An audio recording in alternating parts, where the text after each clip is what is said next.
What's up, everybody? My name is Pippin Henderson. Thank you ever so much for joining me here at Making Creativity Inspire. In this series, we're going to be looking at mixing some live drums, so stay tuned.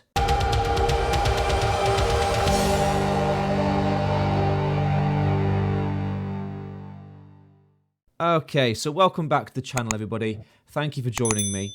Today, we've got a little bit something special. I got in contact with a guy called Holz not so long ago, and he graciously sent me over these drums to mix for you guys, and we're going to take it sort of track by track. I think we're going to go sort of kick, snare in different videos and go into how I've decided to mix these. Now, he does want to say first that this song hasn't been released yet, so I do have a reference track that I've been mixing to. Just to get sort of a general idea, I am going to show you that reference track within this video, but disclaimer, this hasn't been released yet, and it should be released within the next couple of months, he says. And the name of the track is Bill Wright, Colorado Roots Rock. And these stems have been provided to me by Carl Holz. There'll be a description, so there'll be some links in the description below.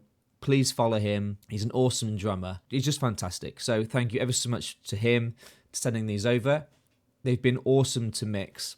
So let's just get straight into it. Okay, so what I'm going to do is I'm going to show you the reference track so you can get an idea of what the actual song looks like. Now, I don't have the stems for the other instruments, so I only have the drum stems. And I have the reference track to sort of go off. So I'm going to show you the reference track, so you get an idea of what the song is like and what it's about. And then we'll go into how I've decided to mix the drums. So let's have a quick listen. So let me mute my drums and let's listen to the song.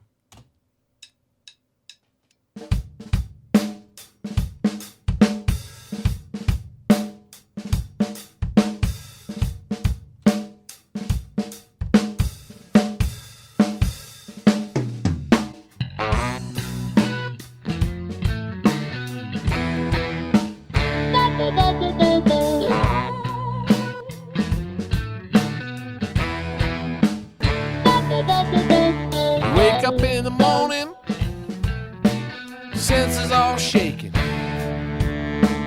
Rise up shining, it's time you awaken. That feeling like you just been punched,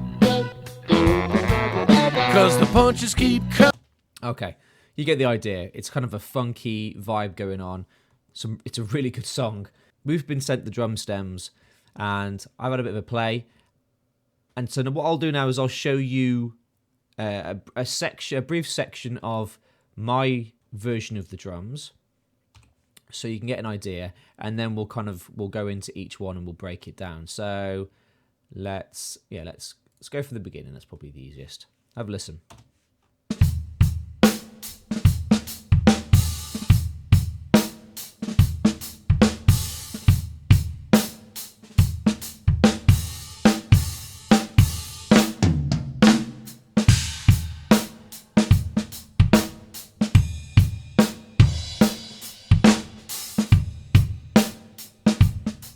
Okay, there we go. Okay, so there's quite a lot going on. So I'll start off stem by stem, track by track. So we'll start off with the kick, because I think that's probably the most interesting and probably the one that I did the most work on. Okay, so as you can see at the top here, we've actually got two kicks. Now, we didn't originally have two kicks, we had one. And if you can see, I've actually duplicated the kick drum. I wanted to try an alternative to parallel compression, basically. It's not really an alternative. It's not like it's doing the same thing. It's not. But I wanted to try a different method. And this is a trick that I've stolen off loads of other engineers. This isn't my idea at all. It's actually quite a good trick for bass guitar. So this whole concept will work exactly the same with bass guitar, especially with things that are that can maybe be inconsistent. So a bass guitar sometimes, especially if they're playing with their fingers and not with a plectrum, you can get inconsistencies with the level, you know, depending on how hard they're hitting the strings, blah, blah, blah. You can get the same thing with a kick. So depending on how hard they're hitting that bass drum with the beater, you can get a few inconsistencies, and that can have an effect on the low end and the top end. So there is a method to try and counter this, and that is to duplicate the track, which we've done here. And on one of them, I'm going to forget which one's which now because I haven't labeled them because I'm an idiot. Okay, yeah, so on one of them, you get a simple EQ, and it doesn't matter which one it is, but you decide which one's going to be your low end and which one is going to be your top end. Okay, which is going to emphasize the bass and which is going to emphasize the top end, in which case the sort of the sound of the beater. Okay, this one I've decided to roll off. This is obviously going to be my bottom end, so I could name this kick bottom. There we go. And so we've taken a simple Q1, we've rolled off the top end to around 500 hertz, and with the other one we've done exactly the same but the other way around. Okay, so they're meeting in the middle. So for instance, with this one, this is going to be my top end. This is going to emphasize the beater, okay, hitting the bass drum. So I've taken it literally, to be fair, once we go through all these, it'll look like Steven Slate is thrown up all over this track because I've used nothing but Steven Slate plugins, I think. So on this one, you roll off the bottom end. Right, I'll solo this and then you can have an idea.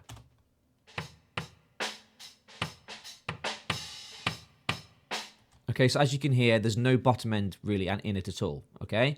I've got a 7.5K, quite a lot of boost. I've got a 7 dB boost around 7.5K, and I've got a 6 dB boost at 3.4K.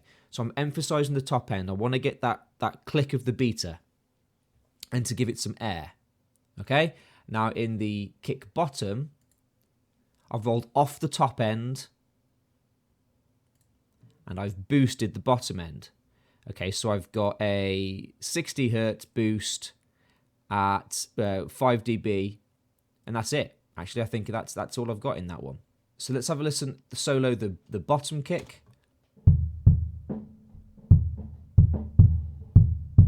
It's quite subby, both together.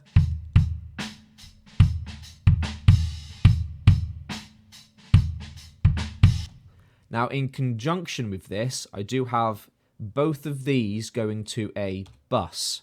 Let's have a look what we got here. Okay, and all I've got on the drum bus is the L1 limiter. It's literally it. So I'm boosting the signal basically. It's doing some limiting. I've got it on auto release. It's nothing fancy. I'm not reinventing the wheel, but what it's doing is it's making the low end and the top end much more consistent with each other. Does that make sense? So you don't have great inconsistencies between the low end and the top end. So you're always getting that nice punchy sound all the time. Hope that makes sense. If it doesn't, ask me loads of questions in the comments.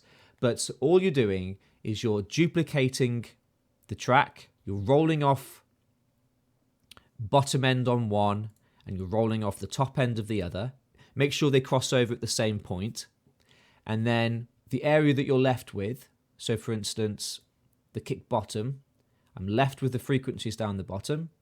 You're boosting those areas that you want to emphasize, and then vice versa on the other track. And I think you get a really nice, even sound.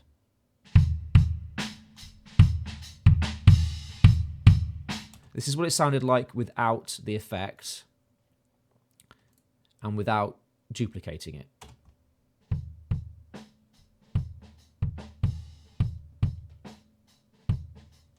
Okay, duplicating it. Obviously, those frequencies haven't been cut from each other yet. And then add in the effects.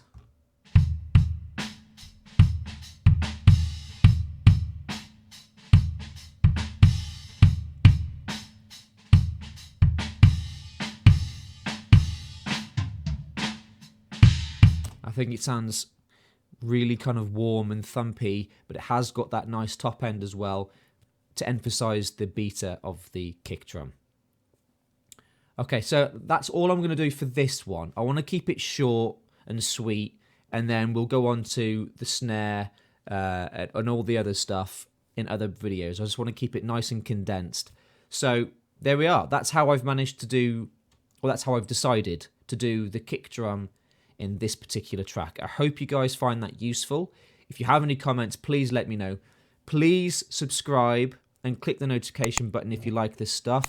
I'm noticing that on my analytics, like 80% of the people that are watching these videos aren't subscribed. So if you are watching this and you're not subscribed, please click the notification button and the subscribe button, so then you're notified of all my other videos in the future. And if you like what you're seeing, please leave me a comment. If you've got any suggestions, again, please leave me another comment. Let me know what you think. And thank you guys so much for watching, and I will see you in the next one. Bye-bye.